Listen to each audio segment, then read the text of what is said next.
Hey there, everyone. That sexy nerd is back again. And there's something y'all don't know about me.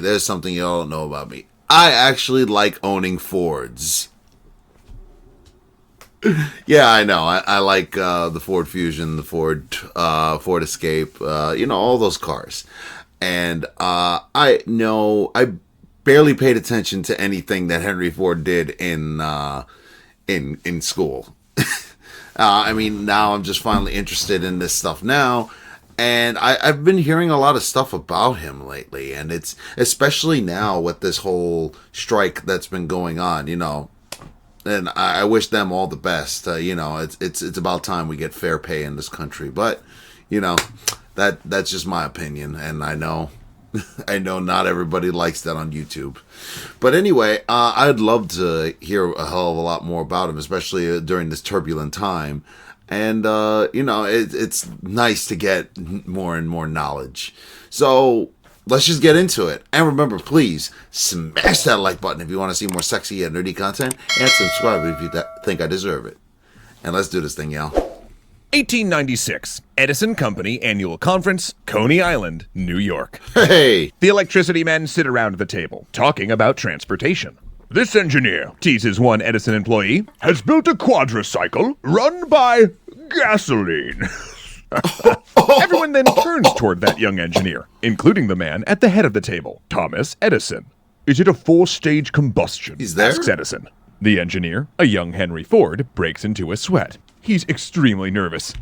And rightfully so. After all, Edison is an electricity man, and likely favors electric vehicles. But still, Ford gets up and presents to Edison, sketching out his engine while explaining the combustion process. How gas is an improvement over electricity because batteries are far too heavy and drain in cold weather. Then suddenly, mid-conversation, the old man rises and slams his hands down on the table. You've done it!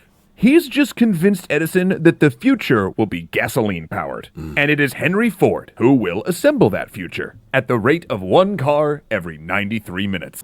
Oh, here's an eye-opening thought. Henry Ford was born just after the Battle of Gettysburg and lived to see the beginning of the Cold War. Of course, in that span of time, the world changed in almost unbelievable ways, often as a result of his own innovations, and not always for the better, as we'll discuss in future episodes. Later in life, Ford would become almost painfully nostalgic for the era of his childhood, and spend millions building open-air museums of its buildings and artifacts, among which is an unassuming farmhouse, painstakingly furnished to the smallest detail, even with the drawers curated so they contained the precise objects he remembered in them. It was the house of his childhood. And despite this aforementioned nostalgia, also a house he had hated.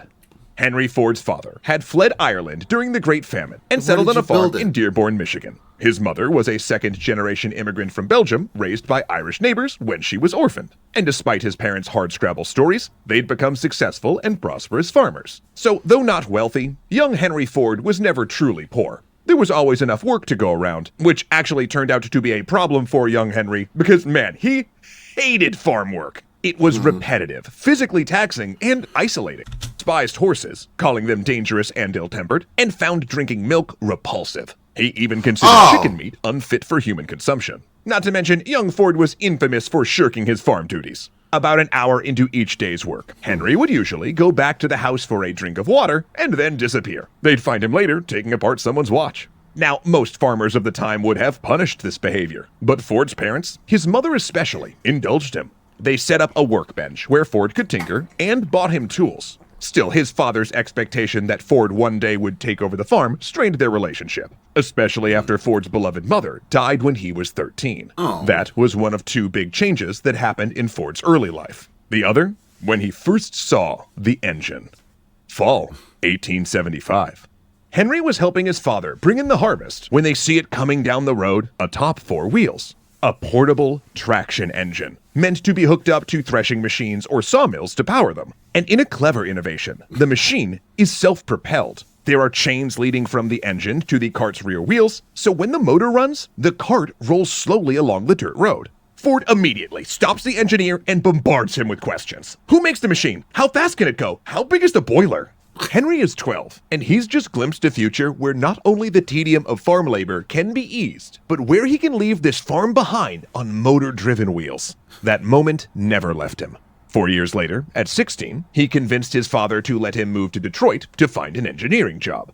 In an act just pregnant with meaning, the man who would help revolutionize American transportation actually had no choice but to walk the 9 miles to the city. Detroit was another world when compared to his farm, one where there was plenty of work for a wannabe machinist, especially one like Ford, who was socially adept, confident, and willing to exaggerate his experience a bit. For the next decade, Ford worked a string of jobs, building his knowledge base and his reputation as a skilled machinist. He sought out roles where he could learn and experiment, those that had stores of older equipment he could try out and examine, or that included large amounts of downtime where he could mess around with the parts he occasionally pilfered from his workplace. And apart from a basic business course, this was Ford's education. His formal schooling had stopped at 8th grade and contained little that would prepare him for an industrial career. Though, that doesn't mean it didn't shape him.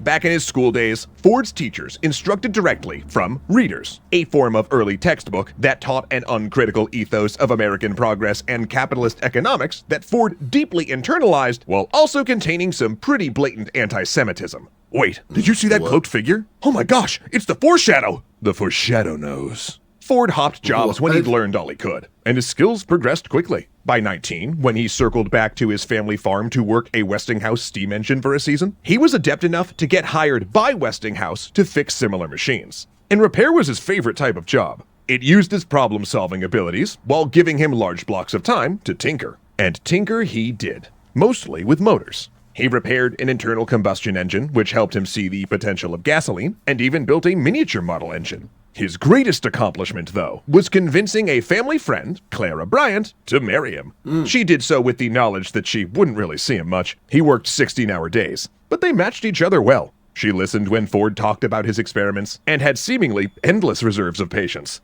Case in point, on Christmas Eve 1893, Clara had her hands full preparing a dinner for guests while also watching their 6-week-old son Edsel. But then in comes Henry with his new gasoline engine, plopping it on the sink and asking her to feed it gas as he turned the crank to make it run. Now, Rob, who is married, has some advice. Never do this, particularly when there are knives within easy reach. Clara, however, gamely served as assistant, just like she put up with the constant house moves, the job changes, and the very strange things going on in the back shed. Thankfully, by 1891, Ford had a steady position at the Edison Illuminating Company of Detroit, repairing the engine that powered much of the city's lighting. That was just for money, though. His experiments were increasingly centered around internal combustion engines, which were sometimes known by the incredibly metal name explosion engines. In 1885, German engineer Gottlieb Daimler had demonstrated how one could power a vehicle, what we would call today a motorcycle. But the field was so new, no one knew what to call anything. In fact, the first ever car race in the United States, held in 1895, also included a contest to name these new vehicles. Oh, I can't wait to hear this. People called them many things, some still familiar, others strange, ranging from horseless carriage to gasoline wagon to motor carriage, motorcycle, or auto carriage. Of course, we know that the French term automobile, meaning self-mobile, ultimately won out, but that took time. And if you'll notice, those names we listed showcase kind of a split. Half of the terms refer to wagons and carriages, where the other half refers to bicycles. Ford's work fell in the later camp. Starting out with the body of a cart or a carriage made it too heavy, he reasoned. Better to upscale a bicycle with its light spoked wheels and rubber tires, then put a carriage seat on it. That's what he did for years in his shed, crafting a vehicle he called the Ford Quadricycle, the car he would describe to Thomas Edison. But now, it's June 4th, 1896, and he is done testing. Unable to wait for the seat carriage he ordered to come, Ford decides to take his first drive on the quadricycle at 3 in the morning when the streets will be empty, watched by a bleary-eyed Clara and Edsel. He begins to push it out of the shed, but then suddenly stops. Oh no, there's a variable he never accounted for, despite 2 years of testing. It's too big to fit through the door. Not to worry.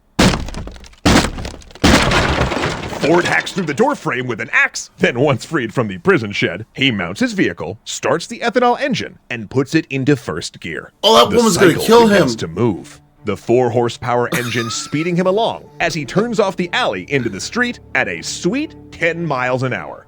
A friend rides ahead warning traffic. He shifts into second gear, 20 miles an hour. Henry Ford is driving his first vehicle, but within the year, he'll sell it. Because he had a vision of a better model. A car that can not only enter the next great American motor race, but a car that can win it. Wow, that was a hell of a lot more interesting than I thought it was going to be. I got to admit. And I'm surprised. I'm really surprised that that his wife put up with all of that, like, today. Maybe, I don't know. It's just like, you know, love really can go through. I mean, I don't, but what are they saying? That they're not really in love? I don't know. I guess we'll find out. Yeah, that was actually, again, it was really fascinating. I really want to see more about all this. But, you know, I could see the wheels turning and why he ended up the way he did. And I'm really curious to see how this story all plays out. So join me for the next episode. I'll probably get it on Saturday when it comes out. Unfortunately, I couldn't do it this Saturday because of reasons. And also, I did not do the Buddhist episode because I don't know. I feel like nobody would have any interest in it, and I didn't really have much interest in it either. But if I'm wrong, let me know in the comments. If you guys want me to do that Buddhist episode, I'll do it. But anyway, please smash that like button if you want to see more sexy and nerdy content, and subscribe if you think I deserve it. And I'll see you on the next video.